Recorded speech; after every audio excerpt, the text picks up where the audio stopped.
universe is calling you. The universe is calling me. It speaks both day and night. It's full of dark and light.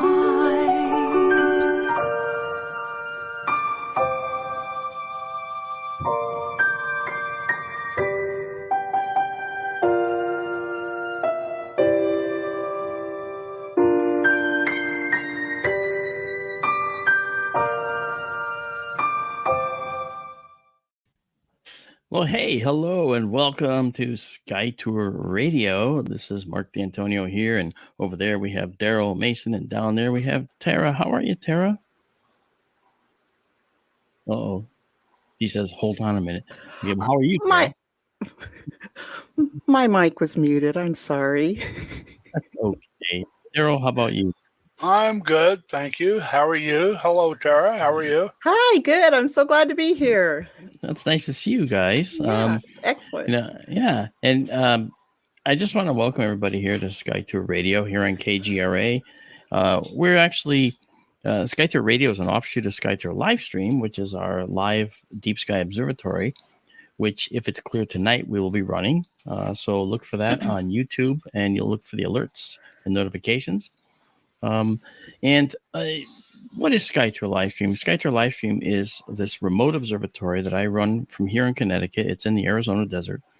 And we bring these beautiful deep sky objects to your screens, wherever your screen is. You can have it on a large screen TV like many people do, or on their computers, even on their phones. Little tiny phone. Right, even a little tiny phone shows it well, right? Just as beautiful. Yeah, and so what we do is we actually show beautiful vistas, things like this.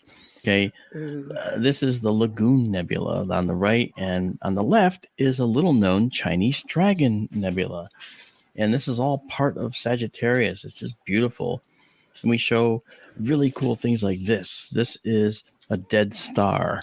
It's called the Helix. It's something that we look at often. We actually just imaged this one the other night, and I think it was your idea, Daryl, to do this one. Yeah, that's what we finished tonight with the other night. Yep. It's getting to be that time of year. It is, isn't it? Yep. I mean, that's among the stars of fall, I guess you'd say. Yeah. And this is a really eerie-looking dark cloud of gas and dust in Taurus, called the Taurus Dark Cloud. And these dark clouds are my favorite places in the universe because they're the springboard of life in the universe. And the springboard, the locations where stars will be forming and planets will form around such stars. Now, we also get stars that form in stellar nurseries like this one. This is the Orion Nebula in the bottom part and the Running Man Nebula at the top. You'll notice all the brownish red dust all around it. This is a really dusty place in the universe. And when the stars do wink on, as they did in that lower part of the nebula and in the upper part of the nebula, they cause the nebula to glow or to reflect light. And we get these wonderful colors that we see. And we go through all these and talk about them. And you see this image actually looked pretty much like you see it straight out of the observatory. So people saw this live as we made it. I think, I don't know, Tara, have you joined us on us? You've joined us, right? It's been a while, but yes. Well, that's going to change, right? Daryl, we got to have to run because Daryl's always there with us. More than usually. Yeah. Awesome.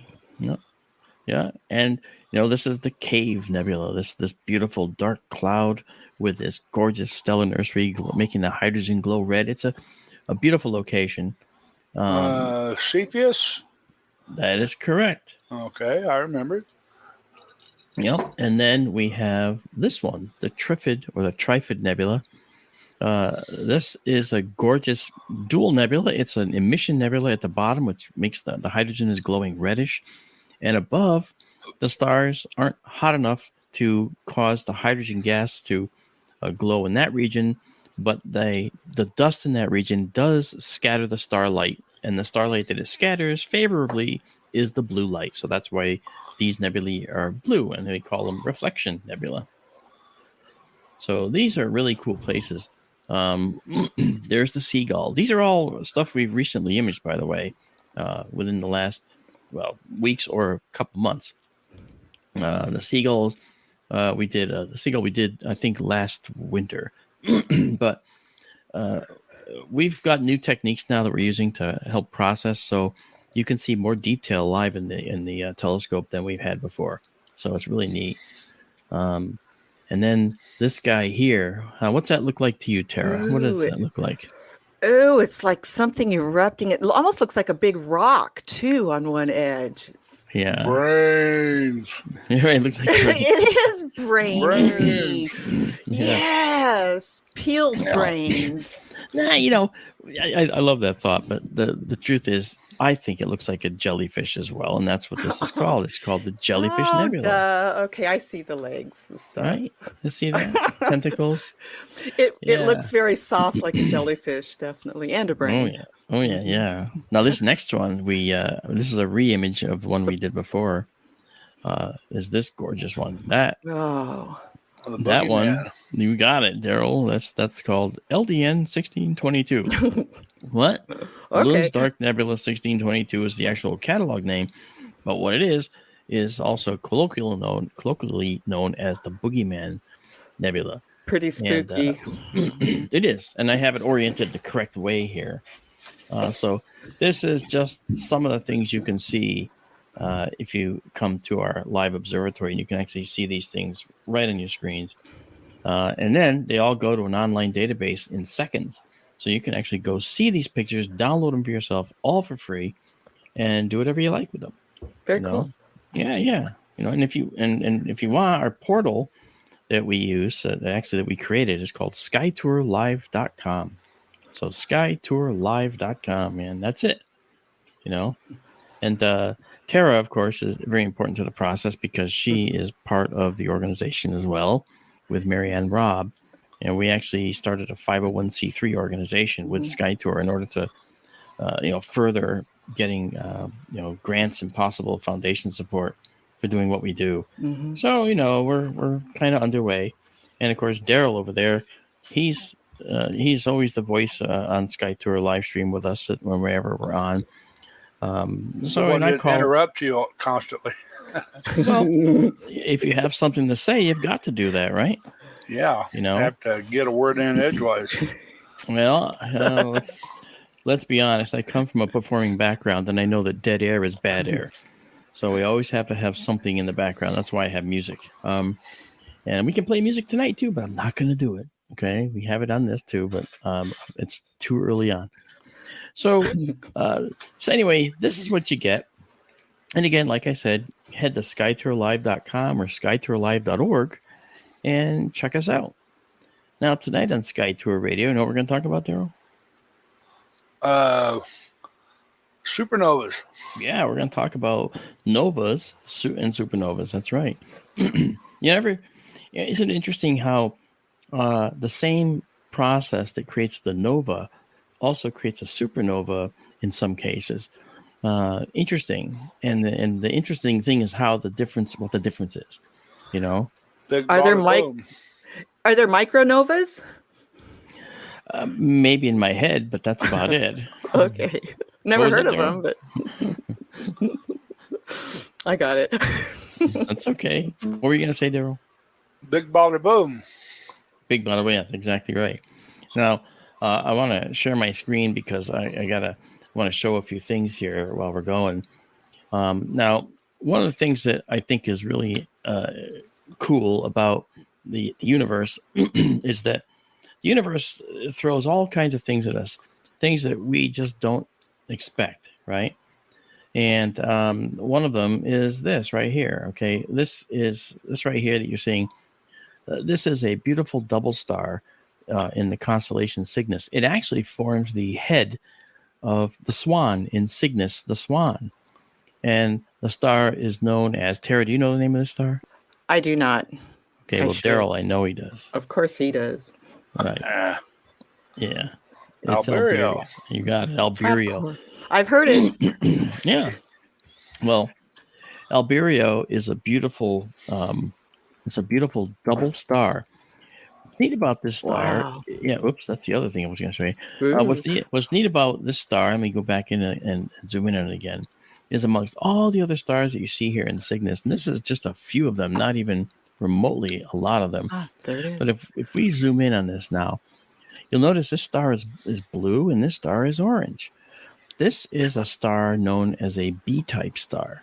Now the stars are listed in order of temperature, basically, and what that means is that when we have a diagram like this one that we chart our stars on, you look along the bottom and you see it says OBAFGKM. Well, that's the hottest and bluest is the leftmost, and the hottest up to the top. You see it makes a snaky line down through the center and down diagonally to the right. And the M stars are the coolest and the smallest.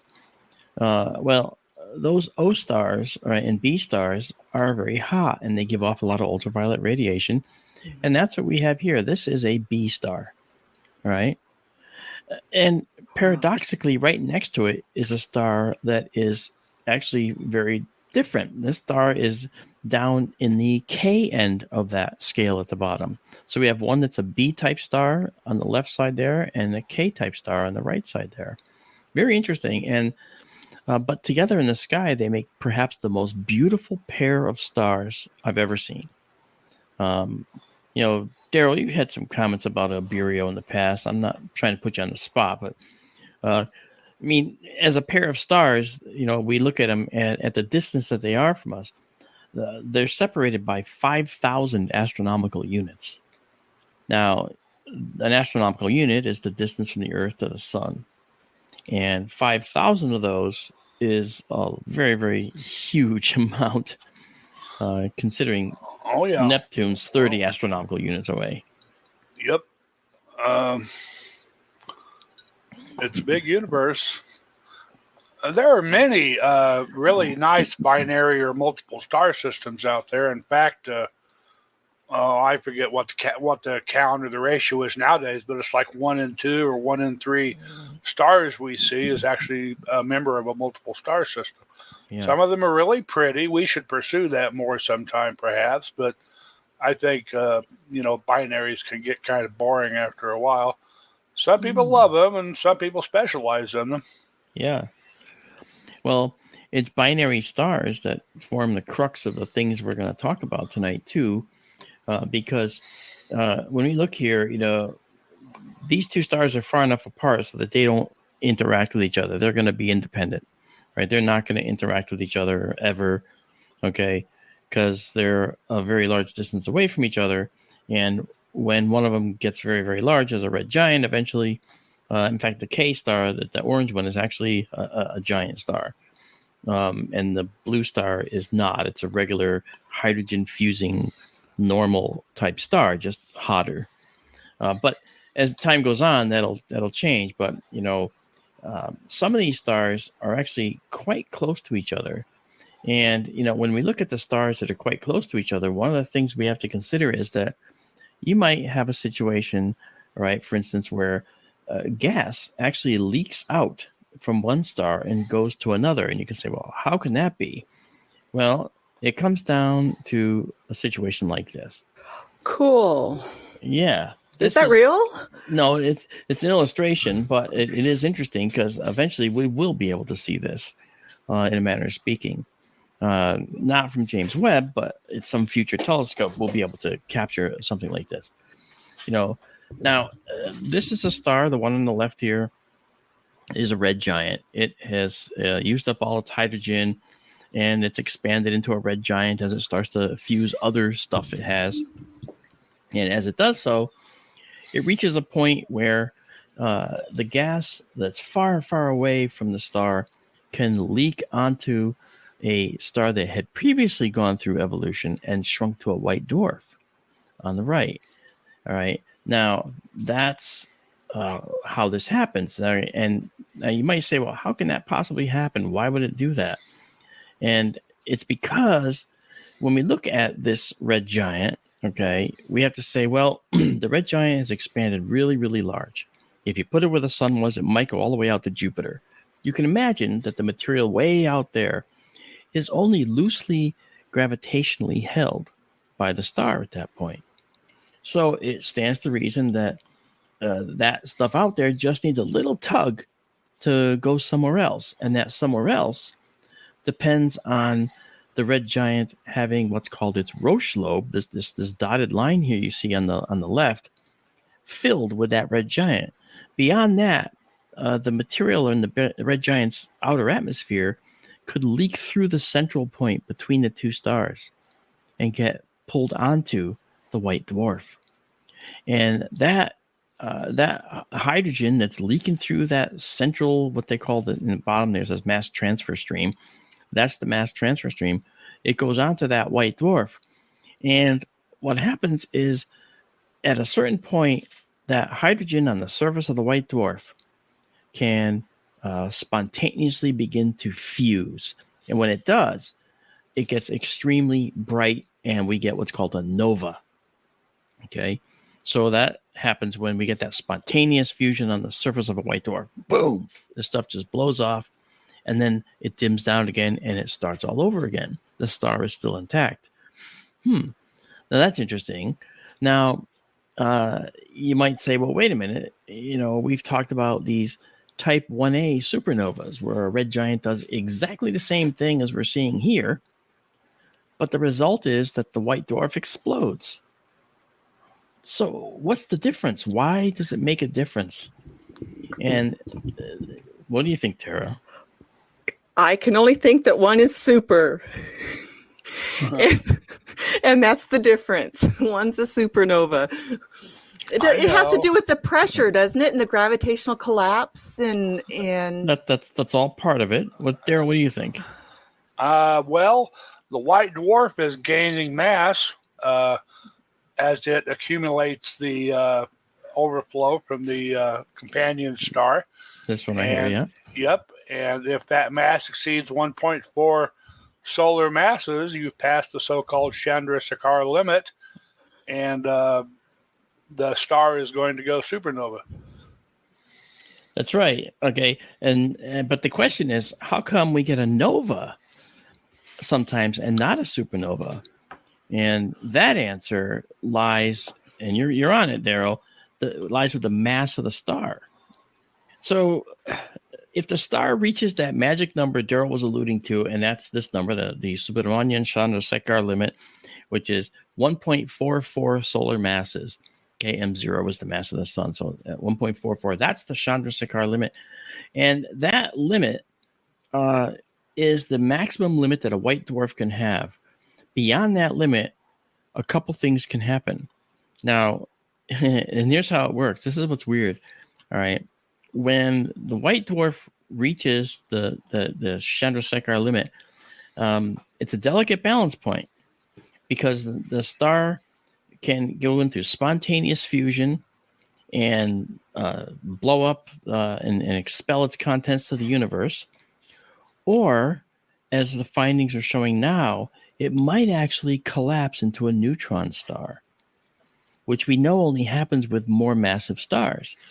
So the way it works is if we have a white dwarf that's, say, only 1.2 solar masses in size, and it begins accreting matter in this manner over here from a red giant near it, it might only get to, say, 1.3, 1.34 solar masses before it goes into that fusion arena where it does this massive spontaneous fusion event, gets really, really bright, and now the star is still there. Okay, but if it's low mass, in other words, it can do that, and we'll get just a regular nova.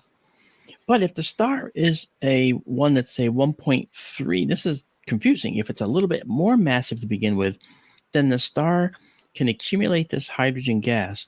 But because it's accumulating it, other things that are going on inside are changing the makeup of the star. You got to remember, white dwarfs are held up by something called electron degeneracy pressure. They're so compact that it's just the electrons, the free electrons in that star that are pushing outward All right. There's no fusion going on inside the star, but there's conversion of particles from one to another going on. And so if we have a white dwarf that has enough mass, then its core can start converting some of these electrons to neutrons. And it can do, of course, millions of them at a time and keep going. And if it does that, there might come a point where the star has less and less electrons, and so the star will start to collapse a little bit. Meanwhile, it's accumulating mass in this manner here from the red giant next to it. Okay, but it's accumulating mass, but it's starting to collapse. And then it could reach a magic point where it may not reach 1.44 solar masses before it starts this terminal collapse. And it starts this terminal collapse because many of the electrons are gone, and that degeneracy pressure pushing out, holding that star up, goes away little by little. And now that star can collapse into a very, very bright blue hot neutron star. Now, in the other case, where it goes, as Daryl said, to 1.44 solar masses, and it doesn't make enough neutrons in its core fast enough to collapse it into a neutron star, which seems to be mostly what happens, then the star simply gets destroyed in this cataclysmic explosion that we call a supernova. And there's a special name, it's the type 1A supernova. So we're learning a lot about supernovae out there. A lot of new things coming to light. So I think that's kind of where you were heading with that, Daryl, talking about the supernova, the 1A.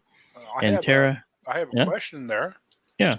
When you say the electrons are converted into neutrons, the mass of the white dwarf basically forces the electrons onto the protons, converting them to neutrons. Correct?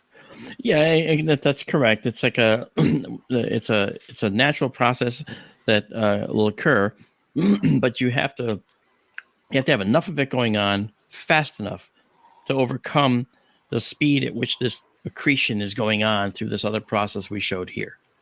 Yeah. Okay. And if that speed is fast enough, if neutrons are getting made fast enough, then the star can start to collapse. And it gets to that terminal phase where it's going to collapse now into a neutron star. And it can be above 1.44 solar masses at that point and not explode because it's made more neutrons. And now the neutrons will support the weight of the star, the mass of the star, and be pushing outward with their own pushback force called neutron degeneracy pressure. It's really phenomenal. It's controversial, okay? But they just found a white dwarf, actually, in the news, which is about the size of the moon. And it's the most massive white dwarf seen to date. Wow. So it's possible that this white dwarf, the size of the moon, normally we talk about them being the size of the Earth. Okay? But this one's the size of the moon. And the thing about white dwarfs is the smaller they are, the more massive they are. Okay? Because if they're massive, they contract. So this is an ultra compact object. And there's a range of sizes. But the behaviors are, have been pretty consistently understood until now. So it's really interesting that this one could be one of those ones, white dwarfs, that actually goes into being a neutron star eventually. Because that mass is actually most likely causing neutrons to be produced with the protons and the electrons in the core of that star. So that's pretty neat, isn't it? It's so cool. Yeah. So much to know.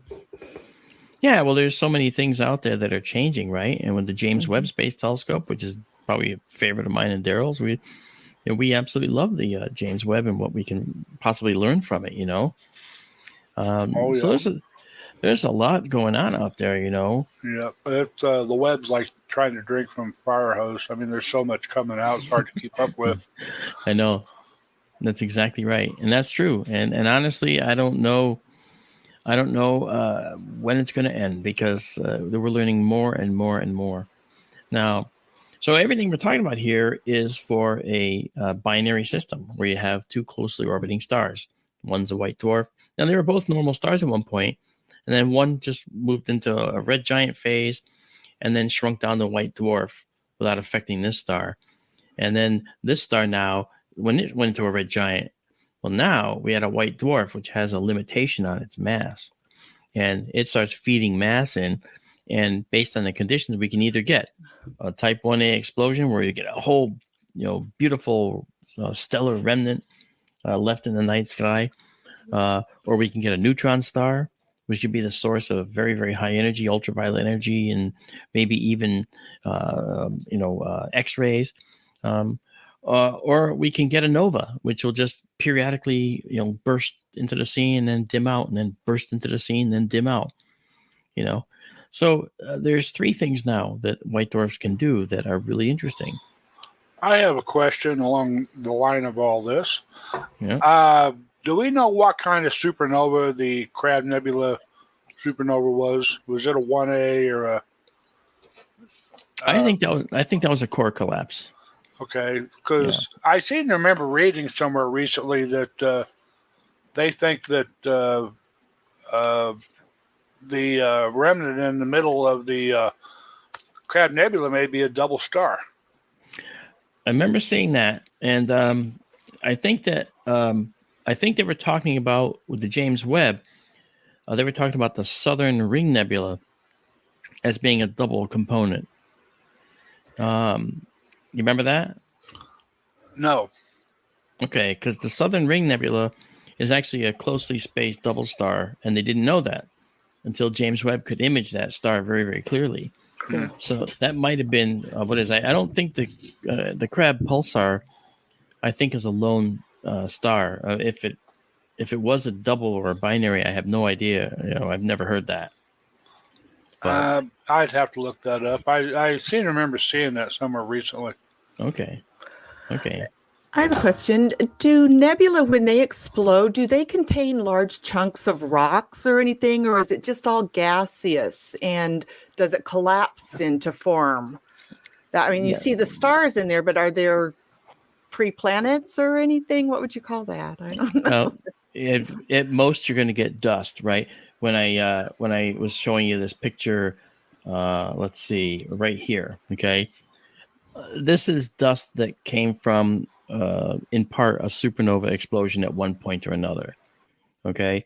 Every nebula we show that has this dark dust in it, that dark dust, for instance, came from a supernova, a red giant, that made this soot or these silicon-based grains and carbon molecules, and sprinkled them throughout the interstellar medium. Okay, so when a star explodes, at most you're going to get some of those molecules that are in the far reaches that might survive that explosion for a period of time, but they recombine later to form things like planets. You have to imagine all these dust grains are microscopic.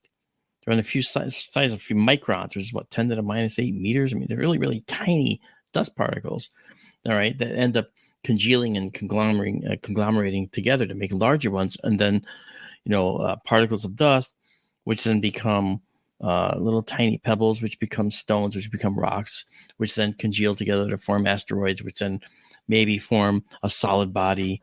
It goes molten, and they all melt together like it happened on all the planets in our solar system, the rocky planets. So in our understanding, that's kind of what happens with planetogenesis. I made that word up, planetary genesis. Are there rocks in the cores of some gaseous planets? Interesting. Yeah, but we don't know specifically. We think there might be like iron nickel cores in many planets. Okay, in Jupiter, we know that there's metallic hydrogen at its core. That might be the outer core, but they probably have a very small rocky core that started as a seed object, because when they first formed, they probably formed in a dust cloud like these dust clouds we're talking about. And so they most often probably had a rocky core to begin with. And then the rest of the stuff, the gas and everything, gravitationally bound and so forth, created these planets out of the solar nebula, the original, bath of materials from which the planets were formed. They used to say that they thought Jupiter had like about 4 Earth masses of a rocky core, and latest numbers I've seen on that just the other day, I saw they're thinking maybe 10 Earth masses now of a rocky core in Jupiter. Yeah. Well, I didn't know the latest numbers. The gas has to have something to be attracted to focus on to start building a planet. Well, with a star, the gas only is attracted to other gas. So if you have a star that doesn't ignite, it means the temperature in the core doesn't get high enough. But that core could all be metallic hydrogen. It could be, it doesn't have to be rocky. Brown dwarfs aren't necessarily have a rocky core. Our sun certainly doesn't have one. But most stars don't have that kind of core, rocky core at all. I'm sorry, did I say star? I meant planet. No, I understand, but there's a continuum to all that too. That you got little planets, big planets, and great big planets, and you get super Jupiters, and you're headed towards brown dwarfs. That's right. And the brown dwarfs may or may not have rocky cores, because they may have just been accreting hydrogen gas and potential small amounts of other gas, right? And so they're big hydrogen balls. And of course, they're going to be hot in the center, but not hot enough to start fusion. So now you got this collection of hydrogen gas that can't do anything. It can't ignite and become a star, but it's not going to be a planet because it doesn't have the proper constituents to make up a planet. So it's always going to be this hot mess. Pluto? Gas. Yeah. Well, Pluto is actually a planet that's icy, right? I mean, it's got water and nitrogen. Well, is it a planet or not? That's what I was joking about. Yeah. Well, there you go. Yeah, you're absolutely right. Heck yes, it's a planet. Yeah. You guys notice I talked to Clyde Tombaugh at an astro conference back in my early astronomy days, and we talked about Pluto as a planet, and he was very proud of that discovery. But even then, he had the foresight to suggest that more research was needed to confirm it. But he did believe it was a planet, and I did too. And as far as gas giant planets go, Jupiter and I think Saturn also, they're not to the point of even being brown dwarfs, but they do put out more energy than they receive from the sun. I assume that's due to gravitational effects. Yeah, it's certainly due to, it's also due to any radioactive elements that formed within it. Yes. Yeah, like our Earth. I mean, residual heat from formation is still present. But we also have the heat of radioactive elements brought into proximity with each other, like in our Earth. That's really one of the primary sources of heat for our planet in the core. Is these radioactive elements as well as the residual heat from formation. Yeah, I seem to remember hearing Jupiter emits like 3 times as much energy as it receives from the sun. Well, I believe that it's a massive ball of gas, and it's very hot in the middle, and it's got a very, very dynamic weather system. Right? We see these clouds change all the time. Well, everything's always compared to Jupiter, too, it seems like. It's convenient because for us, it's the biggest planet in the solar system. Yeah, it's like 318 Earth masses, right? Yeah, it's big. It's really massive. So, now, going back to stars, we talked about how white dwarfs can do a nova, become a neutron star, perhaps, or just do a supernova, a 1A supernova explosion when too much hydrogen builds up too quickly and the star goes over that critical Subrahmanyan-Chandrasekhar limit of 1.44 solar masses. But the other type of supernova that's really interesting is the core collapse supernova, and this one is, I think, one of the more interesting ones because this is the reason why most of the elements, appear in the periodic table. If you notice, you'll see exploding massive stars up there in yellow. Look at all the yellows in the table. Okay, that's where many of those components come from. But look at merging neutron stars. Many of the heavier elements, okay, are in there: gold, silver, okay, osmium, all right, polonium, okay. All these are additionally created there. And then, of course, in the whiter ones, we have exploding white dwarfs. You see that the heavier elements seem to show up from there, as well as some of the lighter ones, like titanium can be an exploding white dwarf, partially, as you can see. This gives a good idea where they all come from. Really kind of cool. And stars like in the green, dying low mass stars, those are interesting because a dying low mass star can create some of these elements as well. Now, here I am telling you that, stars can only fuse up to number 26 in the table there, which is iron. And that's true. But there's another process that stars do, even stars like our sun, that is a much slower process to actually create some of these additional elements that we see in the periodic table in the green. And that's something that, we've talked about before, but it's actually known as the slow process. Or the S process, and that's that's a process of decay, where it's called neutron capture decay, where the neutron gets converted into a proton. Here we are talking about protons and electrons converting into neutrons to make a neutron star out of a white dwarf, but you can also get protons created from neutrons that get decayed and held in a atomic nucleus as well. And that's how we get in these low mass stars, we get these additional elements. So you see, it's a slurry of building blocks that we actually learn about here, Now, in a massive star, we actually end up with a hydrogen star that's fusing into helium right in the core. And they very quickly run out of that hydrogen in these massive stars. Well, then they start, fusing helium into carbon, okay, and oxygen. And each time they do that, when they start to run out, they begin to shrink a little bit. And now they're dredging more material down toward the core that can be used as fuel. And then they find a new fuel source. Hey, we've got more hydrogen. Let's start burning again. And it makes a shell of hydrogen. And then it brings down when it runs out of that, it brings it down. It's still burning a little bit of hydrogen. It comes down and expands again when it starts to burn helium. And it keeps doing that. It will pulsate. And as it does, what it does is over time, it ends up with these shells. The core ends up being like these stratified layered shells. And this is what that looks like. Okay.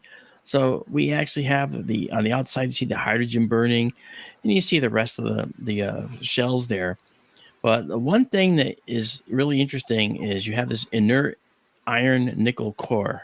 Okay, beyond that, we could never go beyond that with fusion because you need more energy to fuse iron into anything than you get out. And that's something that we can't have, right? So the last thing that actually happens is we get a silicon burning. And believe it or not, and this is something that's really interesting, that silicon burning phase is the last phase before the star goes boom. And that lasts for 1 day. 1 day. So if your star starts burning or fusing silicon, you better have an escape plan because it's gone within a day. Isn't that cool? Does that mean we only have a day to see it if our telescope is looking at it? Yeah. If it was doing it, well, we would have to know that was happening. Right. But that's in the core. And in this image, okay, the entire core of a more massive star is about the size of the Earth. So the whole Earth would be this size here that you see on the screen for that circular shape there. So, but that's neat. But that onion skin thing is really interesting because, in that final moment, that outward radiation ceases and the star core collapses, and that collapse occurs in just a quarter of a second. That's fast, and when it collapses, now you got the core collapsing, and now the outside layers are starting to come in, but the core collapses against an inner immovable object, the iron core.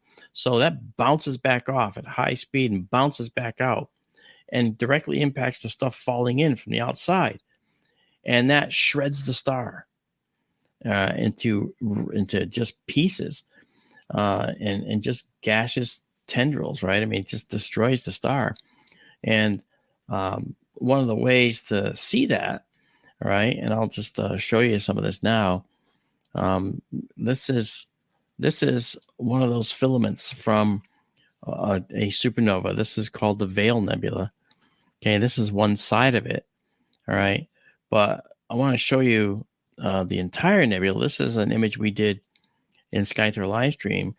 This is a composite of several images. That's why it's got this dark squares. You remember this, Daryl? We took this, I think you were in the stream that night. Oh, yeah.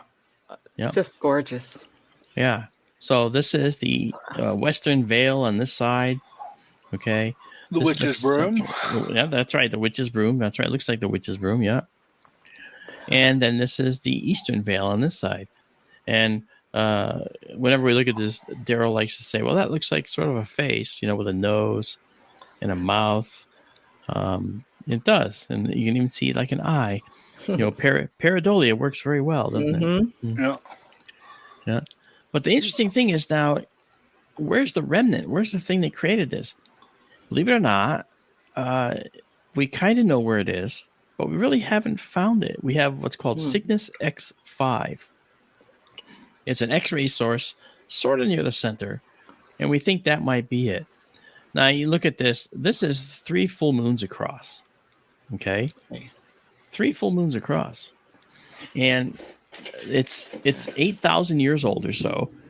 In other words, it exploded around 8,000 years ago. And there's estimates of 1,500 to 2,500 light years from the planet, from us. But man, look at those colors. Look at those It's just colors. gorgeous. Very vibrant. Now, did you change a lot of those colors, or are those natural? No, these are the natural colors. These are the natural colors. So let me just do this and then do like this. Okay, so here's the central veil, the central part of this. Look at the convolutions in there. And Daryl, you're fond of, I think, of looking at these really, really tight tendrils. Oh, yeah. And when you talked about this, I wanted to bring it up. These tight tendrils here and these other lines, they look like these filaments. It's a very complicated interstellar medium out there. And what that means is when we look at the interstellar medium, there's a lot of stuff out here. It's not empty space. The interstellar medium is full of dust. It's full of gas. It's full of other things. And all of it is moving. It's not just sitting there. It's moving in a particular direction, for whatever reason, because there's nothing to stop it. So when this supernova went off, it started expanding. And as it expands, and by the way, 600,000 kilometers an hour is how fast it's expanding. 600,000 kilometers per hour. Is that all? Okay. That's all. Mhm. But it's hitting this stuff as it expands. As it expands, it's hitting this stuff. There's other dark nebula out here, dark dust. And when it strikes that dust, it's being slowed down, and it creates what's called a shock front. And that shock front, which Daryl's mentioned too on our streams, that shock front is something that will be very hot, and it raises the temperature of the gas by millions of degrees. Wow. And thus the atoms become nuclei, and they're ionized when the electrons leave the atom. And that ionization is followed by a process called recombination, where the electrons bounced off an atom. That's called ionization. And that's because they absorb a lot of this energy that is being generated by these collisions out there. And then the electron falls back into the atom as it bounces around, hits other things, and then falls back into the atom. When it falls back into the atom, it gives off light. And in the case of oxygen, that light is greenish blue, like you see here. In the case of hydrogen, that light is a soft red, which we call hydrogen alpha, and it's just beautiful. So this is an example of a core collapse supernova remnant. This is what you can expect. And if you think about it, this is a process that populates the universe with all new building materials. Isn't that cool? Very cool. Yeah. Could we zoom back in on that for a second? Where to? Oh, up in the middle section of the nebula there toward the top. Up here? Some of the really thin lines, the filaments. Yeah, let me grab those. That's like right here. The thinnest lines we can see there are like a billion or several billion miles across. Wow. I think they compared them to the size of the orbit of Pluto around the sun. That's right. That was a very good point, Daryl. Thank you. I forgot about that. Yeah. So, and this is for an object that's 1,500 to 2,000 light years away from us. You know, so those tiniest of tendrils are going to be that size, and obviously, all of these stars are just field stars. This is happening. This all is because of one singular star. One singular star that Must blew have up. been big. It must have been huge. Yeah. Well, Do you not think or necessarily. not? It doesn't necessarily have to be. Maybe 8 masses of the sun, maybe 10. And the thing is, you have to understand, and you do, I think, that this is just one supernova of billions that have occurred. When you look at the galaxy, we see all those dark nebula. When we saw the dark nebula earlier that I was showing you, every nebula has this dark knotty nebula in them. And these dark dust lanes, these dark nebula, these come from somewhere. Well, they come from this. They come from the supernova. They come from planetary nebulae. They come from red giant stars that get so large that in their outer environments, they actually make dusty particles that sort of slough off, and that's something that happens in the universe quite a lot, which is obviously true because we see dust in most everywhere we look. And for me, as an astronomer, dust to me is the most enjoyable, most interesting part of the universe. So that's just me. I mean, I just think that. Now, when we talked about the 1A supernova, one of the things I wanted to show you is this sequence of events here. This is a galaxy called NGC 4647. Not this one. That's Messier 60, I believe. Right, Daryl? Is that 60? Thank you.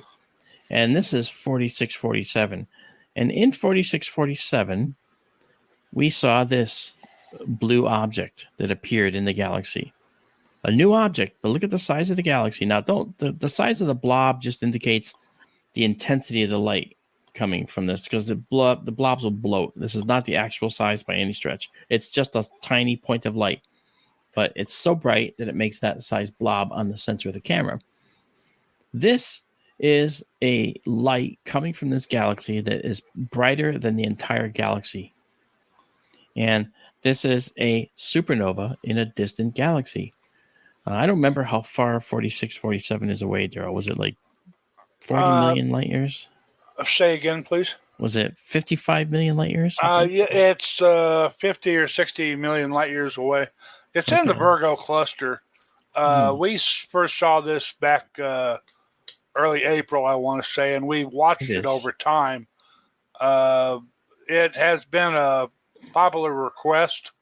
Unfortunately, Virgo is starting to go away now, and probably by the time we get to look at Virgo again, it's going to be next spring, and the supernova will have died away by then.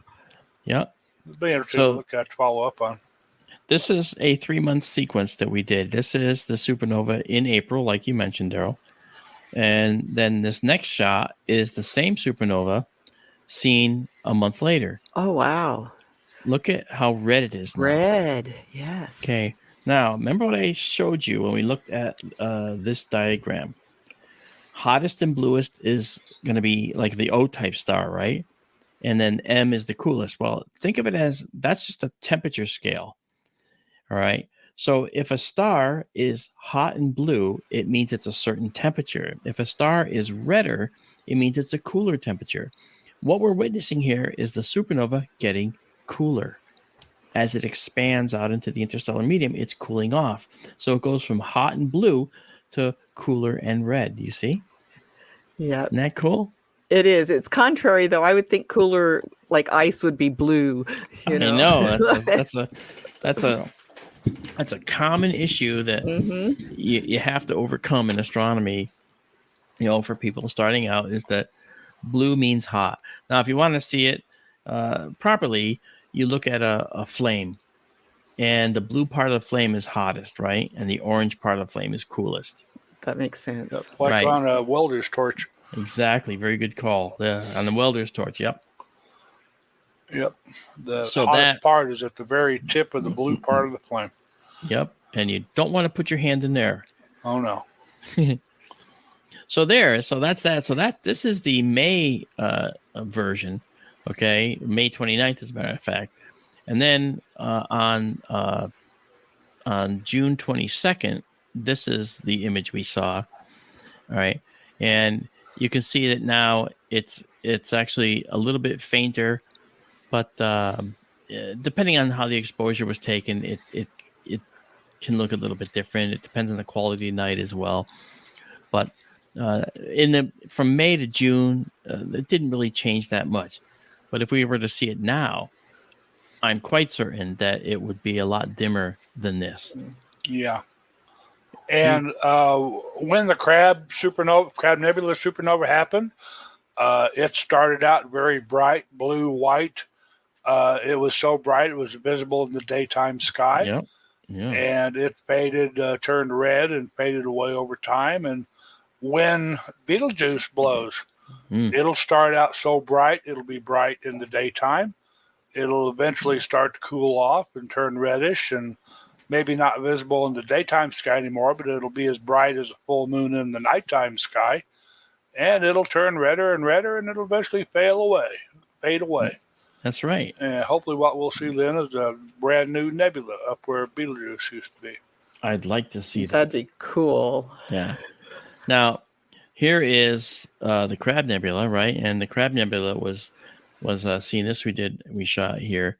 And in the middle there is that object known as the Crab Pulsar. This is a neutron star that has hot spots on it, like a lighthouse beacon. And as it spins around, it flashes the Earth. Just by chance, the lighthouse beacon, swings around and we can see it. Okay.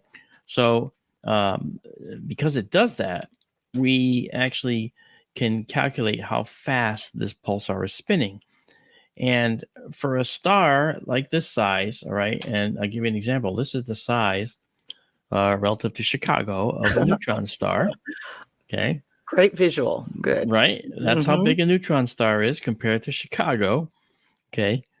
For that size, this star is spinning around 33 times per second. Now, you got to think these stars are held together so strongly that they aren't flying apart. And guess what? That's not even the fastest speed. The fastest speed for a star, again, this size, right, rotating, is over 700 times per second. Now, you got to imagine that that's a really, really strong, cohesive star. Because you know what it's like. If you take a CD and you spin it faster and faster and faster, it reaches a material limit where all of a sudden it'll fly apart, right? Well, not so for a neutron star. So far, we haven't seen any neutron stars that have spun themselves to death.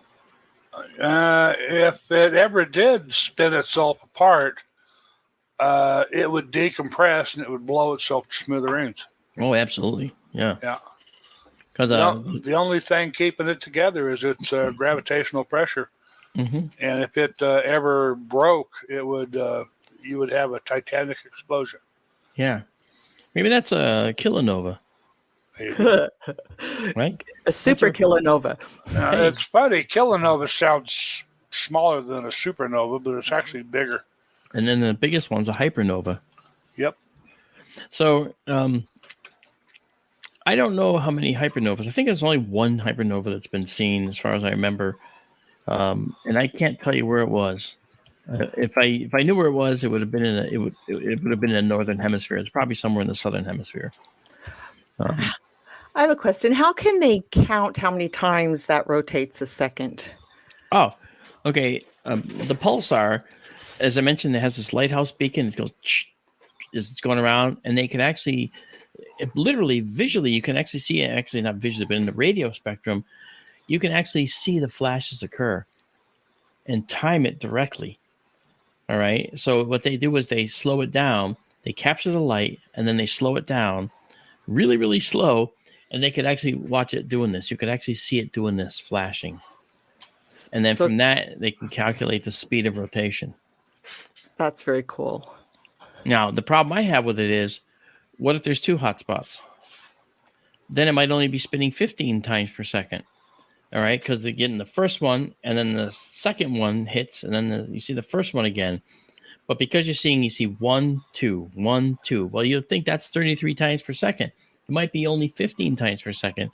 But maybe there's 3 hotspots or 4 hotspots. I thought there could only be one on. I always thought there'd be 2, like north and south. Okay, poles. They're at the magnetic poles, yeah. Yes. Yeah. Folks, we're coming up on a break. Okay. We are, aren't we? All right, good. Well, you know what? Thank you, Daryl. Yeah. We will be back right after these words.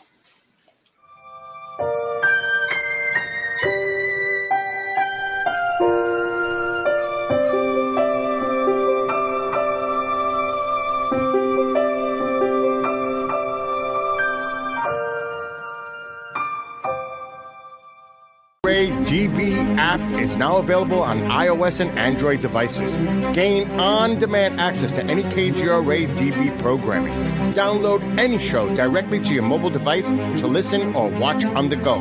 Go to the App Store and search KGRA DB.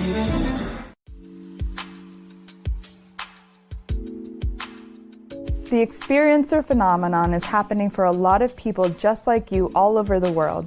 People are telling very similar stories about personal encounters with non-human intelligence. The Mutual UFO Network has research, resources, and support to help you make sense of what is happening. Our experiencer community is growing every day. Join MUFON, find your friends.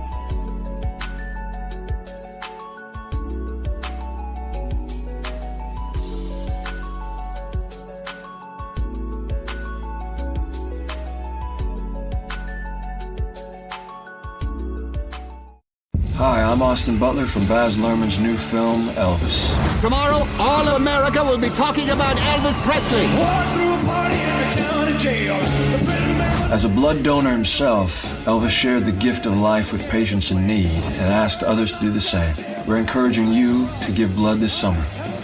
Please visit redcrossblood.org/Elvis movie today to learn more.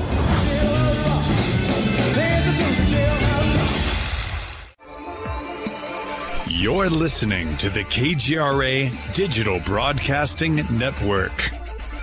We provide unparalleled coverage of trending news in the world of ufology, cryptozoology, and paranormal phenomenon.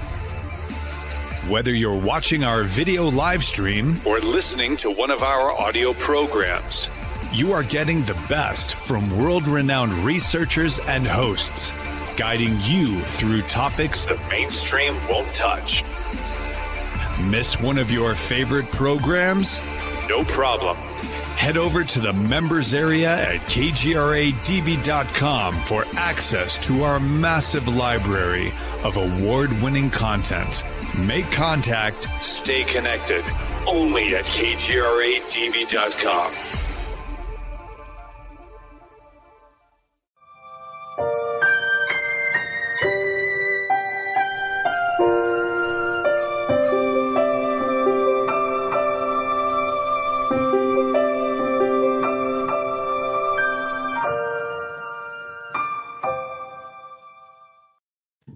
Hey, welcome back to Skyter Radio. I want to thank you guys for joining us tonight. I had one more thing to show you before we go over to Daryl and have him take us on a deep dive. I wanted to show you something about that Crab Nebula we just talked about. You know, it's expanding in space, and there have been some tremendous videos and so forth created. I just want to play a real quick one for you to show you what this looks like in the real world. Now it's expanding at a rate that's, oh gosh, uh,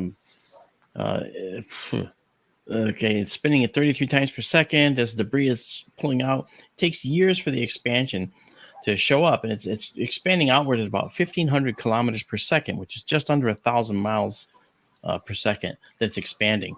But it takes so much time for that to be seen. But check this out.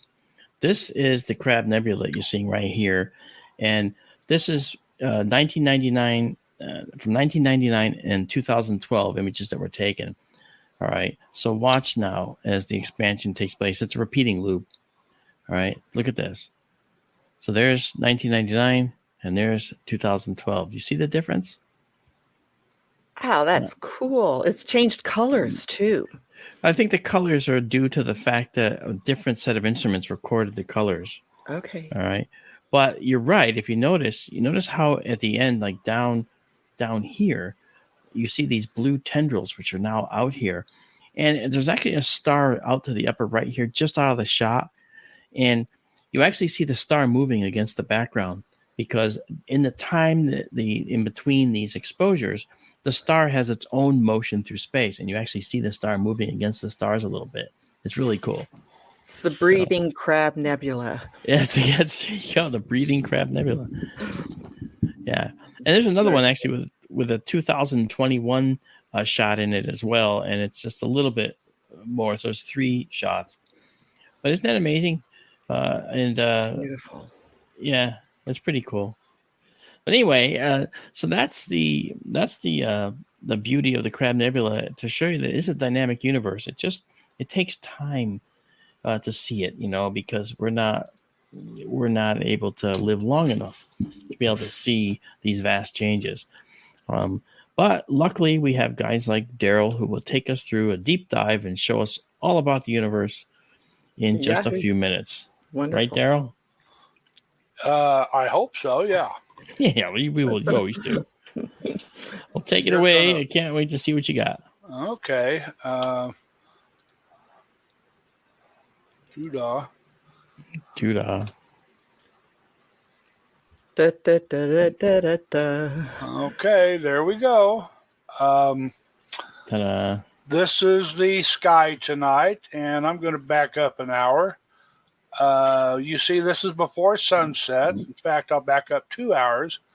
Note that Venus is moving this way, about to pass behind the far side of the sun.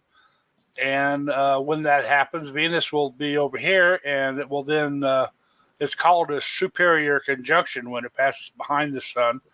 And Venus will be back in the evening sky. Now, simultaneously, sorry, one more time. Here it is, 7 o'clock, and the sun's about to set already. The sun is actually setting at about 7:35 at night here now. So the sun just set, and Mercury is very low in the west still. You would need optical aid to see it. If you could look at it with a telescope, you can see that it's presently a very small, very thin crescent as it is getting closer and closer to the sun. Mercury is moving this way, and that little crescent is getting skinnier night by night. If you do look, wait for the sun to go down so you don't blind yourself, please. But you can actually see that little bitty crescent of Mercury, and Mercury will be gone to the morning sky before Venus returns to the evening sky. They're going to try to kind of change places. And when Mercury passes on our side of the sun, between us and the sun, that's called an inferior conjunction. So Venus is about to pull a superior conjunction, and Mercury is about to pull an inferior conjunction. And they'll hand off, and Venus will be back in the morning sky for months and months to come. And a very young moon, the moon is just past noon now. You may not even be able to see it yet. If you can, it'll be the least little fingernail paring of a moon, but it's going to go farther east and get higher and fatter every night now for the next couple of weeks. 1 more hour, and the sun is gone, and you see Leo is pretty much lost in the sunset now, and Virgo's following it. the supernova NGC 4647 is right up in this part of the sky, and so Virgo is pretty much gone now too. We might get one last look at it, but it's low, and the scene will be very poor over there. And when Virgo goes, here comes Libra behind. Libra is not far behind. I'm going to switch to the south now, and 8 o'clock at night. It's not dark yet, so we'll give it another hour. There's 9 o'clock. And you see Scorpius is getting really low already. Scorpius is well west of the meridian. Sagittarius is actually transiting the meridian by 9 o'clock at night now, and the stars of summer are going away. They seem to do that. But there's going to be a neat thing kind of happening here in the coming weeks, because the days are getting shorter as we approach the autumn equinox. The sun's going to set earlier and earlier each night, and the stars are going to seem to almost stand still for a while. So they move really fast in winter because all the neat stuff here along the plane of the ecliptic, because they're so far south this time of year, they tend to go quick, but they're sort of simultaneously going to be almost standing still in the sky for a while as the days get shorter. But they will inevitably go away. And you can see Scorpius is pretty much gone by 11 o'clock at night now. And Sagittarius isn't far behind. But as we see the teapot there, and as it gets later in the evening, the teapot will appear to tip over to the right, and the Milky Way becomes the steam coming out the spout of the teapot, like it's pouring the tea this time of year. And it's pretty cool to watch if you go out and see that this time of year later at night. Where we've been lately, we've been exploring all this here: Scorpius, Sagittarius, Ophiuchus, that comet we've been watching, C2017 K2 Pan-STARRS. It was up here in Ophiuchus, and now it has moved down by this star called Acrab, which is, I think it's the left elbow of the scorpions, of the scorpion. And it's going to continue moving down this way. So you see it's moved like that over time, and we're probably going to lose it to the morning, to the southern sky here pretty soon, but we've still got some pretty cool looks at it recently. I can show some if you want me to show a picture of it, Daryl. Sure. Yes, please. Okay. This is K2 Pan-STARRS as we saw it, I think about 4 or 5 weeks ago. Every one of these lines is a satellite going through, which is really awful, but that's what happens, right? So we see these, but there it is. You see that beautiful green. That green is molecular carbon and cyanogen, carbon and a nitrogen atom, cyanide by any other name. And you see the long dust tail behind it, and you can't really see the ion tail. Every comet has 2 tails, right? The interaction with the surface of the comet creates ions which stream behind it directly away from the sun, and the dust tail is just its path through space littered with debris of the comet. If the Earth passes through those at some point, we get a meteor shower, because that's what that is. So this is the comet that Daryl was just talking about. Yep. Ta-da. And back it's to you. been really cool, and the comets tend to walk over time, night to night. So a while back, it was up here in southern Ophiuchus. It has now moved down towards to the right, to the west of that star Acrab. And it's going to keep going that way, and we're going to lose it to the southern sky here directly. That plus the whole constellation Scorpius is pretty much gone by 11 o'clock now anyway. Yeah. But as we revolve around the sun over the course of the year, well, here come the stars of fall now. Saturn is well up by 10 o'clock at night. We tried to look at it the other night, but Mark's Wide Field Telescope doesn't show the planet too well. We could see it, but not much detail. And hey, look, by 10 o'clock at night now, Jupiter is well up also. We'll have to wait a little while till Jupiter comes in the field of view. Probably at this time right now, the Ruppel Marx Observatory is cutting it off. But we'll give it another hour or two. And 1 o'clock in the morning is true midnight, taking away daylight savings time. And Jupiter is going to be at opposition. Saturn was at opposition early this month. Jupiter is going to be at opposition in September when it crosses the meridian at local midnight. That means it culminates. That means it moves from the eastern morning sky to the western evening sky. And after opposition, Jupiter will be an evening object along with Saturn.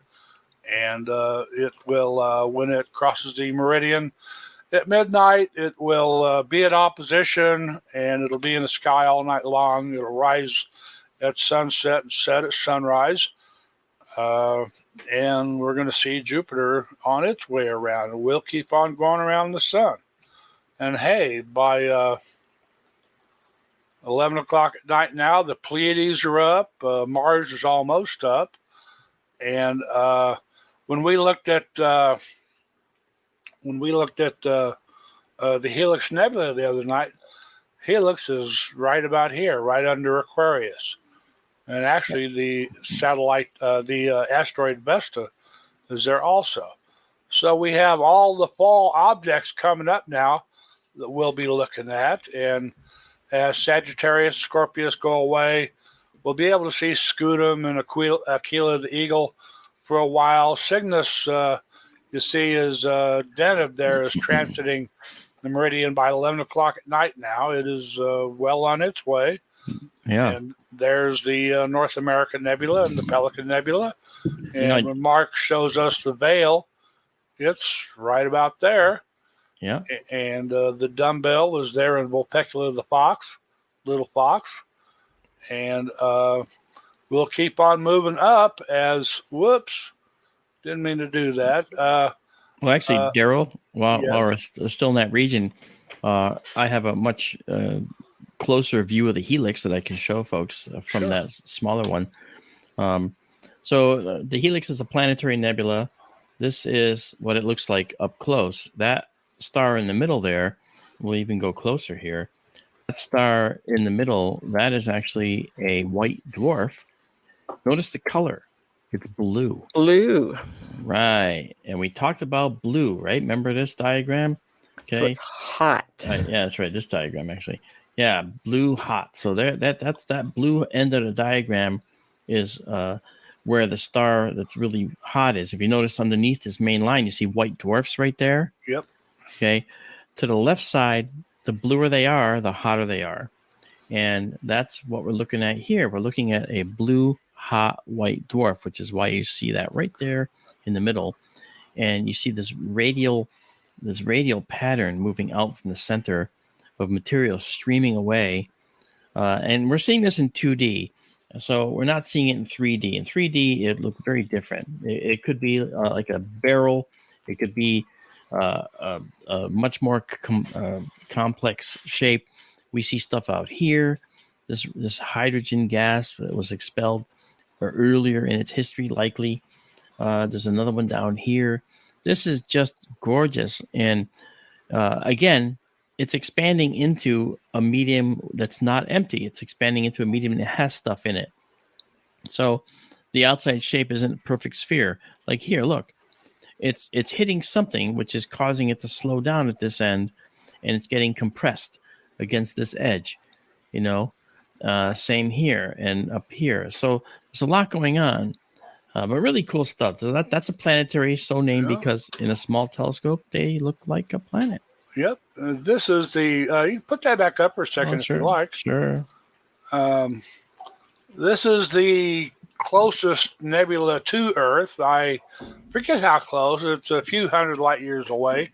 It is the closest planetary nebula for sure.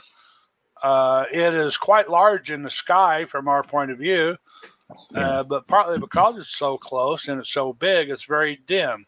You can't see it naked eye. I've only seen this once in a telescope. That was in a great big telescope with a special filter on it. But here you see the wonders of digital astrophotography. And when you look at that white dwarf in the center, as Mark likes to say, it's about the size of the Earth, yet we can still see it hundreds of light years away because it is so darn bright and it is so hot that it's radiating mostly in the ultraviolet.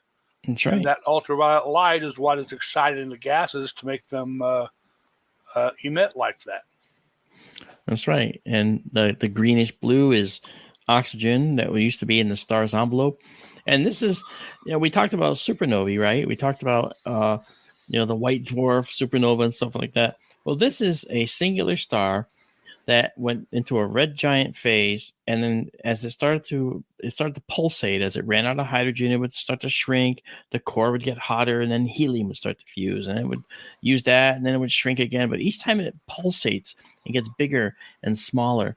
And when it gets bigger and smaller, what it does is it actually starts to slough off those outer layers, because it gets so big that those outer layers are, again, beyond that Roche lobe we talked about before, where that material is no longer really bound by the star anymore, and it can just sort of float away. And so that floating away process is what caused all this that you see here over time through pulsating. And so that's what happened. Then, of course, the white dwarf did its job and ionized all that gas because it's so dang hot. And with the hydrogen glows red, the oxygen glows bluish green. Other elements, there's many, many, many other elements in here as well, not just hydrogen and oxygen. Okay. But it was all the stuff made in the star when it was made. So is it bumping into dark matter or dust? Is that what is? Yes. It's bumping into dark dust out there. It's bumping into other neutral hydrogen, that's cold hydrogen gas, making it hot. And as it does so, the speeds at which this is moving out is not the speed at which a supernova moves out. This is a slow process we see here. This is much slower. The high speed process is when you get that bam, that big explosion from a supernova. This is a slow death, slow process. This is how it's going to happen to us. Yay! Yeah. And when you look at this, the strength of the ultraviolet is only enough to make the gas emit for a certain distance, and that's pretty similar for all planetary nebulae, if I remember correctly. That's and it's correct. Like that lobe you see out there to the upper left, which is barely illuminated. Well, there's surely more going on farther out to the upper left and to the lower right, and all around the nebula, I suppose. But it's far enough away from the star that it's no longer emitting light.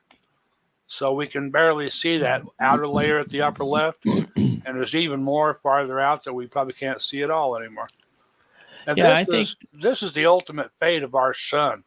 It's of a size that when it gets old and goes through its red giant phase, it's ultimately going to become a planetary nebula like this.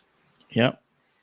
And I'm sure that from some distant star, some other civilization is going to say, and this is the Sol Nebula, the nebula around the star named Sol. Okay. That's actually our sun's name. Of course, nobody else would know that. And it's spelled S-O-L, Sol. Well, it's a big universe. Maybe they would call it Sol. You never know. That's true. That's right. Could happen. Yeah. All right, Daryl. So go right ahead. Okay. Let's see. There you go. All righty. So we are now, again, the helix is right in this area, close to the asteroid Vesta. Vesta is something else we should look at, Mark. We might be able to see it moving. Okay. But we have traveled up along the Milky Way, and we've been spending a lot of time in Cygnus lately. And I bet you dollars to donuts, Mark has an image of the Gamma Cygni Nebula. There is Alberio, Mark showed us earlier, the head of the Swan, that pretty double star. Mm-hmm. And then you get up here in the middle, that star's name is Satyr. it makes the satyr means breast or chest. That's the breast of the swan. And then on up to Deneb is the tail of the swan. Deneb means tail. The veil is right here. And Mark recently did some really amazing imaging of the Gamma Cygni Nebula. I bet you'd like to show that to the people. I do have it. And keep in mind that our size of our telescope field is it's it's 4 full moons across, all right, and 3 full moons tall. Okay, and keeping that in mind, this is what I got. This is a composite. This is one frame.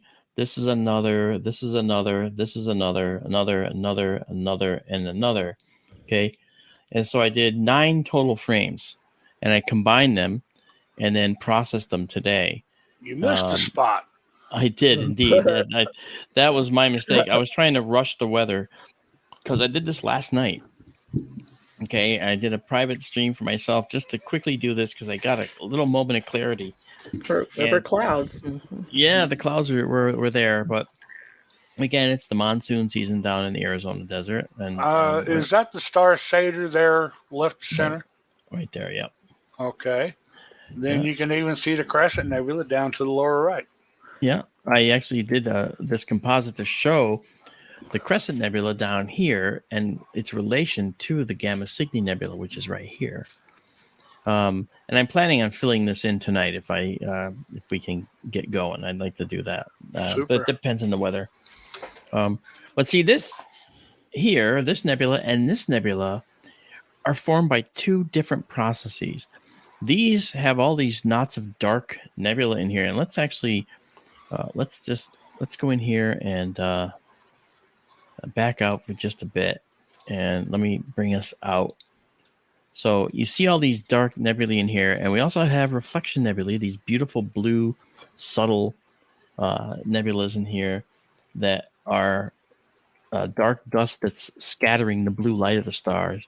Where there are some here, there's no stars to do it, so it looks just black against the red background, right? But these are scattering light.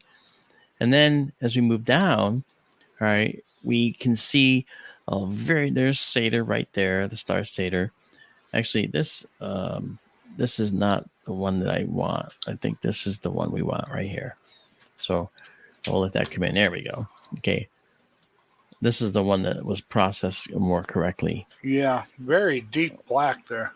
Yes, really nice view. And let me take us out a little bit. And you see, everywhere you look, there's a little picture, like this little beautiful picture here. This little curly Q of dark nebula right there. A little one right here sticking up with a little, like a C shape. And then behind it is a red hydrogen emission nebula, right? And then we get to the complex parts of the nebula. Look at this. Oh, that's so pretty. Isn't that gorgeous? And the nice thing is you can zoom in and zoom in and zoom in. You can go right into it, you know. And that's what's nice about our sensor that we're using for our telescope. We can actually do a lot of zooming, and it supports that. And then here is this other nebula here, the Crescent. Now, that star right there is responsible for the Crescent. And what happened is this star, okay, is a very special star. Wolf-Rayet star, isn't it? Yeah, it's a WR star, Wolf-Rayet. Very, very hot. And the star, for whatever reason, had some tumultuous episode where it blows off its outer layers. All the hydrogen, some of the oxygen gets blown off. And primarily, you see this hydrogen envelope that's now, of course, ionized by this remainder of the hot star, the core. And this star is heading towards supernova fandom at some point. It will make a beautiful supernova at some point. We see Thor's helmet in the winter. Thor's helmet looks beautiful green. Thor's helmet is also a Wolf-Rayet star site as well, which we'll see again. Go ahead, Tara. I think you had something to say. No, I was just saying it looks like a potato to me. It does. It looks like a potato. Mm-hmm. Yeah, it does. But the crescent, of course, is from the C shape here, right? So that's what they say. Fry 'em, smash 'em, stick 'em in a stew. No The matter what, it's all star, good for you. that's a prime supernova candidate, is it not? It is. So Yeah. you're like sometime, probably not in our lifetimes, unfortunately, but you're going to see that one go supernova, and that's going to light this area up like you wouldn't believe. I bet. It will. And then it'll leave a remnant of its own to Yep. go along with this other nebula. Yeah. And then what would a image be without a little satellite trail going through it? We have a little satellite trail over time, and one thing you'll notice is that it's sort of has little bright spots on it, and that's indicative of the fact that this is probably debris, not a satellite. It's a rocket body that's probably tumbling, and it glints in the light a little bit, and you can see it every so often. It's pretty regular. It happens at regular intervals. That's what you see. Oh. Yeah, that's the Gamma Cygni Nebula complex, as seen from Skytour Livestream, and we took this just yesterday. So back to you, Daryl. Okay. We're back. So that's all Cygnus, and there in the middle, Satyr. Whoops. And then here is Deneb, and we're spending time up here too, North American and Pelican Nebulas. Really cool. And as the seasons change, well, golly, looky there. Pegasus is coming up by 11:30 at night, well up, getting close to the meridian, actually. But here's Pegasus, and oh, darn it, settle down. Andromeda is up. There's M31 Galaxy in Andromeda that we have to look forward to. That's the great big galaxy. Cepheus and Cassiopeia.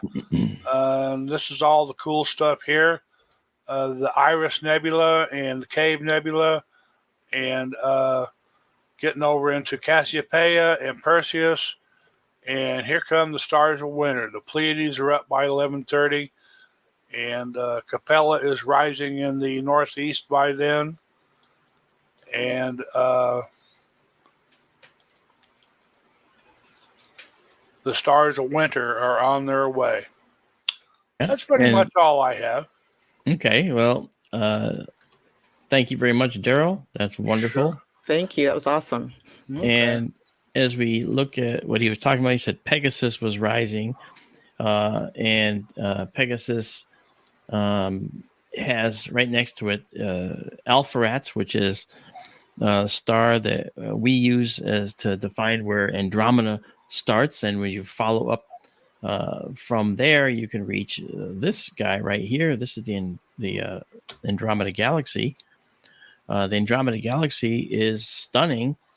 We took this, of course, in the observatory. All of our exposures, the images we take are only like 20 seconds long, because we don't need to take longer than that with those beautiful skies out there. But I wanted to show you something with the Andromeda Galaxy that we'll be able to see dynamically when we look at it live. Again, this is just about what the people saw when we did it live. Notice these blue spots in here. Daryl has talked about these before. We see them up here as well. These are areas in the Andromeda Galaxy where stars are forming at a prodigious rate. Lots of star formation going on. And those are in the spiral arms. And these are very hot blue stars. And by now, we're talking about O-type stars and B-type stars. So these are OB associations in all likelihood out there. And these are extremely hot locations where life could not exist at this point. But they were once hot stars here too. And this has changed over time. As the stars have changed, they've evolved, they've blown up, allowed more massive or less massive stars to form. Then once that happens, in these more quiescent areas, this is where the seat of life is, in these stars here. these are the hot young upstarts. Okay, these probably wouldn't have a lot of life going on in this region, but we'd certainly have planets for sure, no doubt.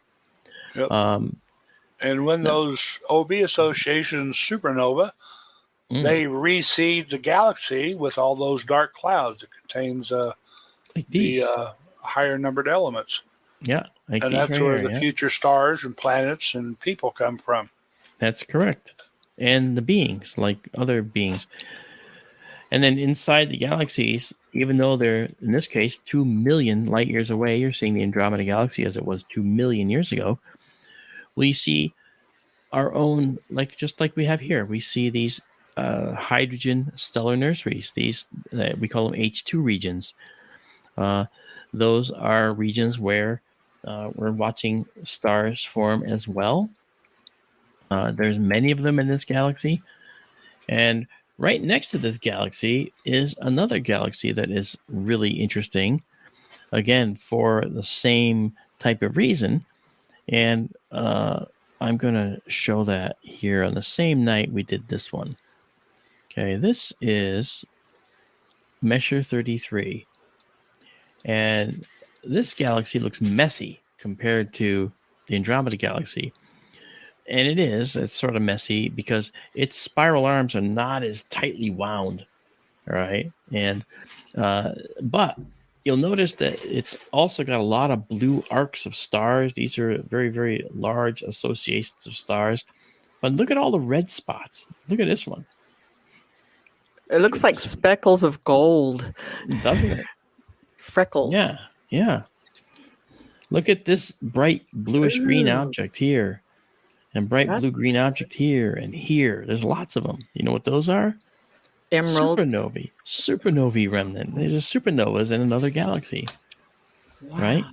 And then you can see in the spiral arms, you got knots of dust in here. This dust, again, as Daryl was pointing out, is the seed of life, right? The foundational building blocks of other stars and planets are made in this dark dust. All right?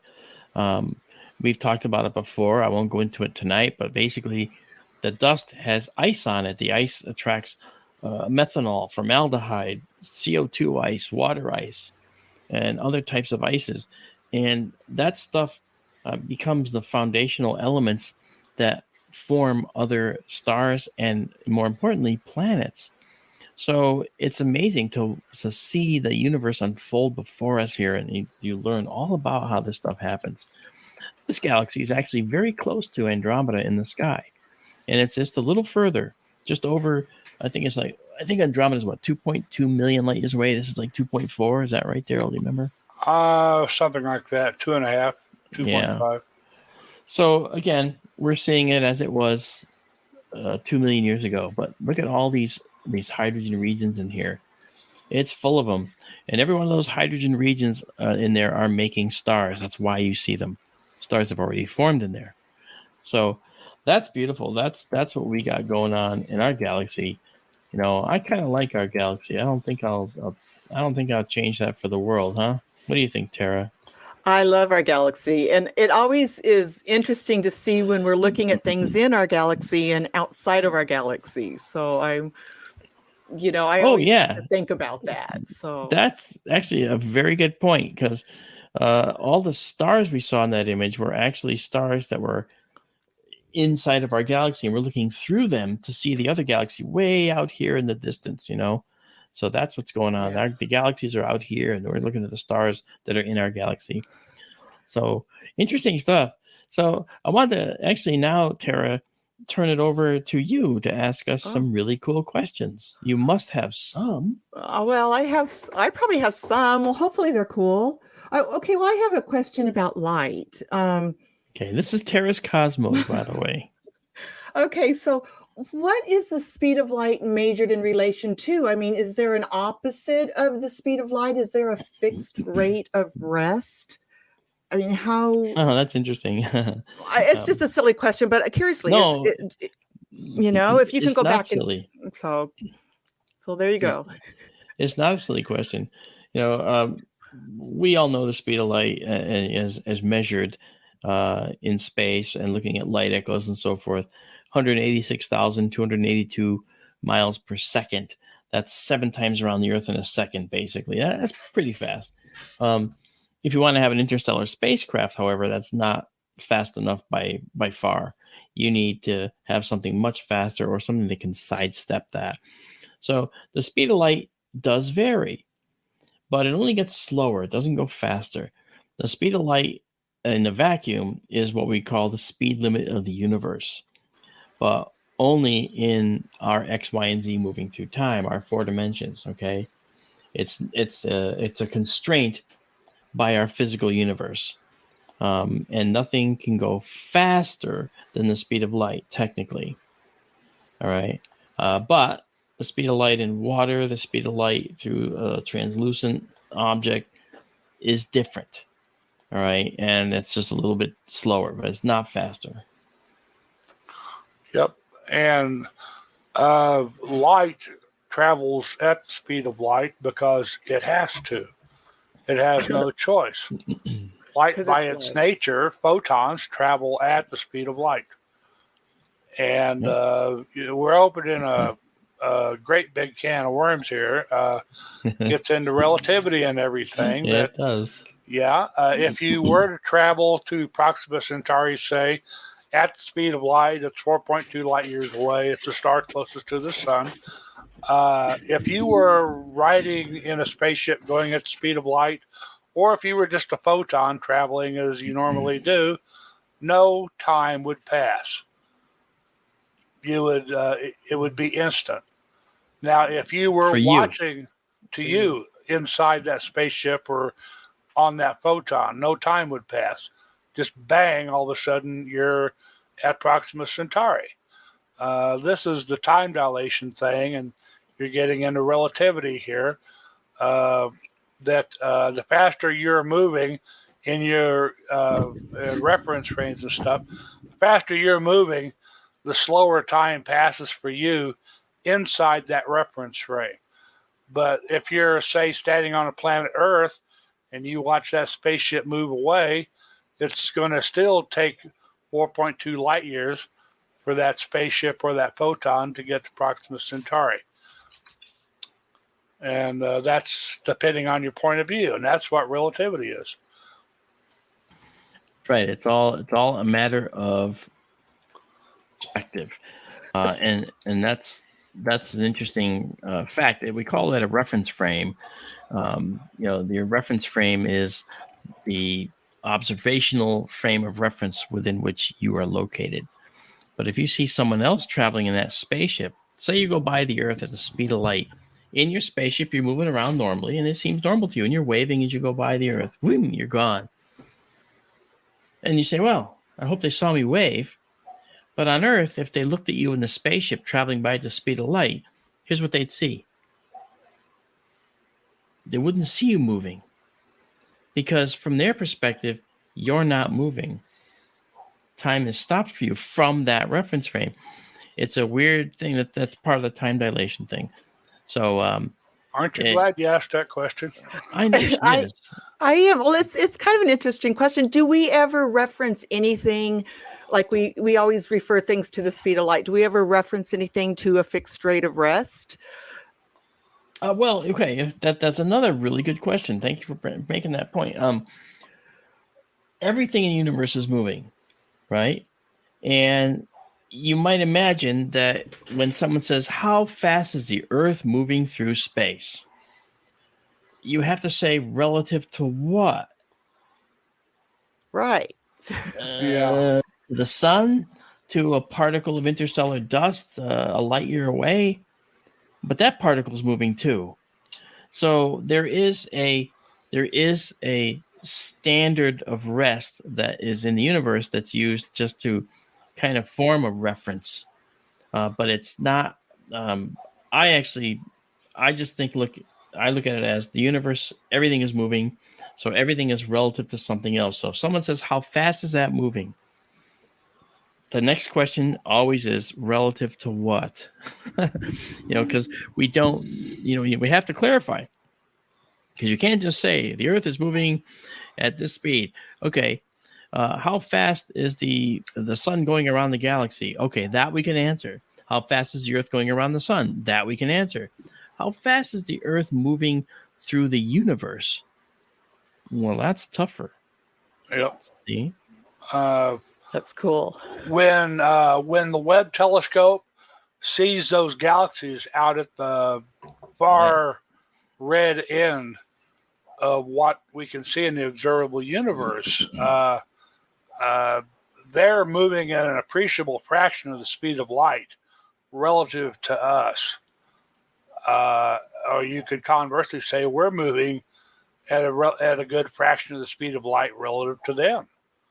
It all depends on your reference frame. I mean, if you stand on the equator, you're going about 1,000 miles an hour as the Earth spins on its axis.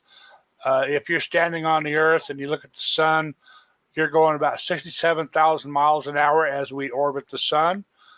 If you look at us relative to the Virgo cluster, we're going thousands of kilometers a second. And if we look at a galaxy far over on the far side of the universe, like with the Webb, we're going an appreciable fraction of the speed of light. From its point of view. From its point of view. Yeah. That's cool. And then that's relativity. And okay, because of the way the universe is expanding, and let me just give you an analogy for the universe expansion. Okay, if you blow up a balloon to about, say, this big, and let's say the balloon blows up to about that big, right? It blows up just about the size of a softball. And you take a Sharpie and put black dots all over it. Now you blow that balloon up. Well, as you blow that balloon up, the black dots farthest from you at the other end of the balloon are moving away from you faster than the black dots near the stem where you're blowing into. Okay, that's kind of a model for how the universe is expanding.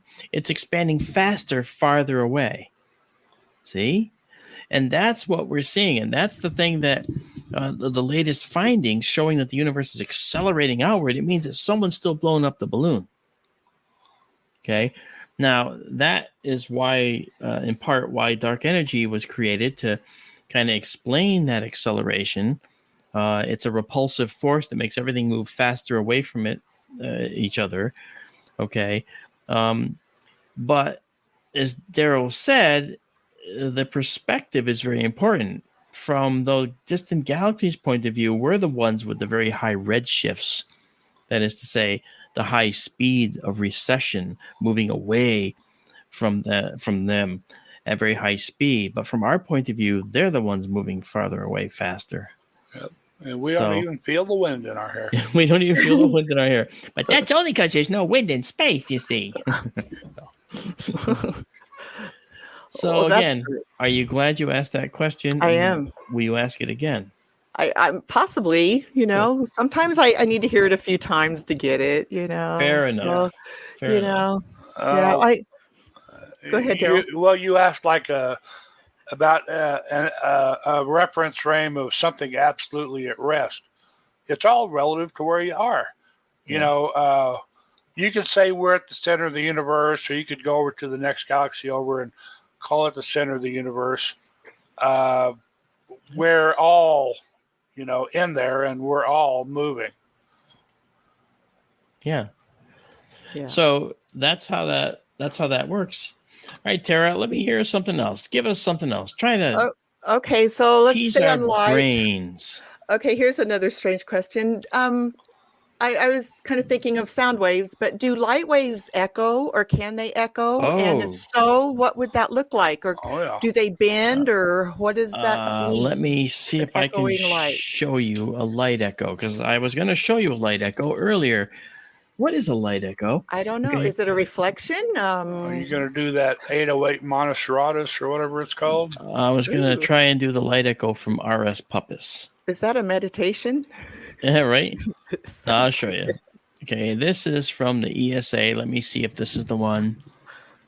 Okay. Well, I'll just play a few and make sure. Yes, this is the one. Okay. Okay, now you're going to see a light echo. This is light echoing, meaning as the light moves through dust in a nebula, you actually see it like ripples on a pond. You ready? Okay, so let's bring this up. There it is. Okay. All right. And now let's watch. Okay. Here's the nebula and here's the dust. All right. Now watch as they zoom in. They're going to show. Watch the ripples. Look at that. Oh, See those ripples? looks like water. It does. That's a light echo. That's what happens when Oh, a star pulses and pulsating and pushing off just a wave front of light. And then what it does is it actually creates this beautiful wave pattern, just like you see in a pond, and that's the light echo. So I'm glad you mentioned that because now you see it. Look at that. awesome. And it's moving at the speed of light. Now, what you're not showing you is the time over which this happens. Depending on the size of this nebula, if this was, say, the distance from, say, the sun to Pluto, if this was like, say, let's say it this way, the sun to Pluto, then this would be a light echo that takes several hours. Okay. But if it's several light years, then it's going to be a light echo that takes a lot longer. Do you see? That's But cool. there you go. Is there anything we can do with that technology? Is there a reason to use it? Not yet. Yeah, right. Well, remember, light speed is not a very fast speed, and that's part of the problem. Okay. If we want to move faster, get around the universe quicker, light speed right now is out of our reach. All right, because it has ramifications for physical matter trying to move as fast as light. Okay, you become pure energy, and that means that your body gets destroyed as you get converted to pure energy. So, not a good idea. All No, right? thank you. So you say, oh, well, we'll go 99% the speed of light. Yeah, that'll work. If we can do it, yeah, that'll work. But then it's going to take more than 4 years to get to Proxima Centauri, the nearest star. Okay, because you're not moving at the speed of light, you're moving slightly less. So the speed of light is pretty slow for beings like us to get around. What we need is dimensional travel of some kind.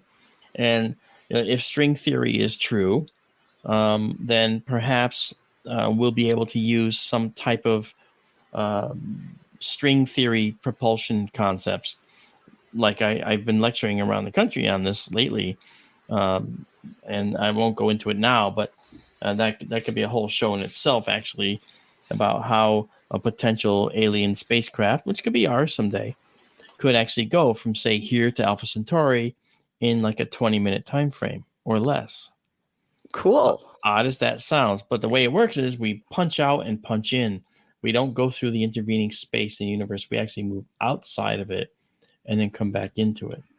It seems like a long way to go to get outside of it because it seems like it's huge no matter where you look. Yeah, that's true. It's But hard yeah. to comprehend. Well, tell us more. Before you do, though, I just have to ask, we'll go over here. Kathy Pernasek in the chat, hi, Kathy, asked about the Big Bang and said, do I think the Big Bang didn't happen? The jury is still out, Kathy, but we're going to examine the James Webb results and come to a decision. And that's the collective we, because I'm not directly involved in any of that particular research. But I'd be interested to see the findings and to see it indicated. I do know this, and I mentioned this to Daryl earlier. Our equations to determine what's happening at the beginning of the universe are not sufficient. They don't work. Okay, that's why when the Big Bang occurred, we have to consider it a singularity, an infinitely small point. But everybody knows, every cosmologist, every astrophysicist, every astronomer knows that that's not at all what it was at the very beginning. It wasn't an infinitely small point. It was a massive, massive object, perhaps the size of the universe itself, for all we know, that did explode. But how that happened is still a mystery to us because our equations, our relativistic equations especially, can't accurately show us how that actually works. There's some maybe misinformation out there that's come from recent Webb telescope results. Some people are saying that sort of discounts the Big Bang theory. I think that remains to be seen. they may have to reinterpret, their former theories to account for it. If I remember correctly, they said basically they're seeing spiral galaxies much earlier in the universe than they thought was possible before under the earlier theory. And I've seen, we mentioned that Sabina Hassenfelder video, and there's other stuff out there, if you dig around, that kind of discounts this whole idea that they have negated the Big Bang Theory.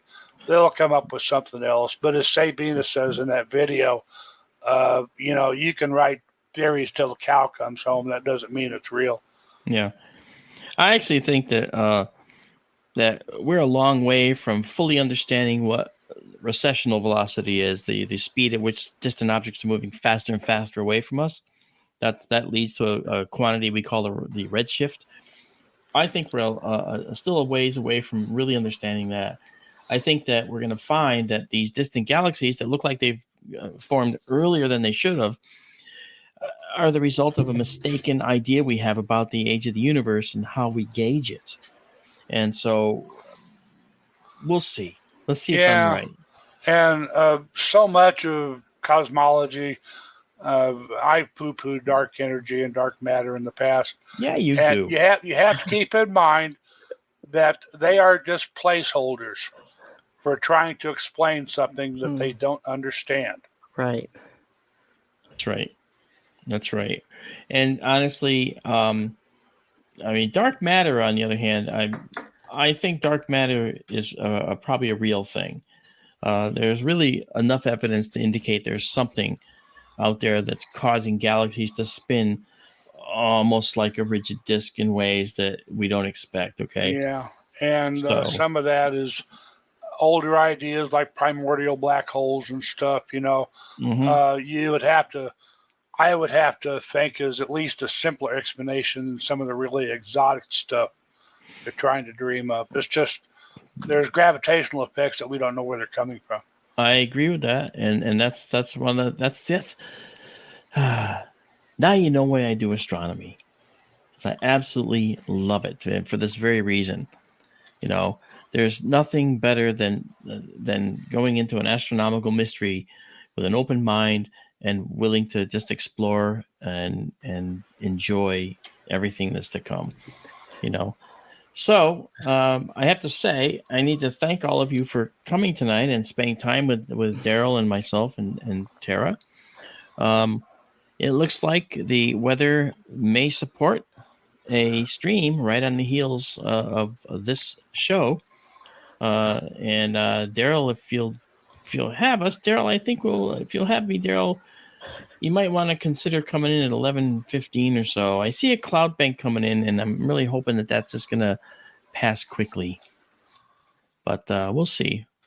But right now, it's part of the plan, and it doesn't have rain in it, so that's a very good thing. Okay. Yeah, if you do it, I'll be happy to tag along. All right. We're out of time. I know we are. We're out of space. Right. It's about time. It's about space. About space. All right, guys. Thank you for coming, and we'll see you next week on Sky Tour Radio.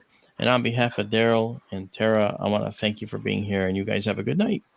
Good night. Bye.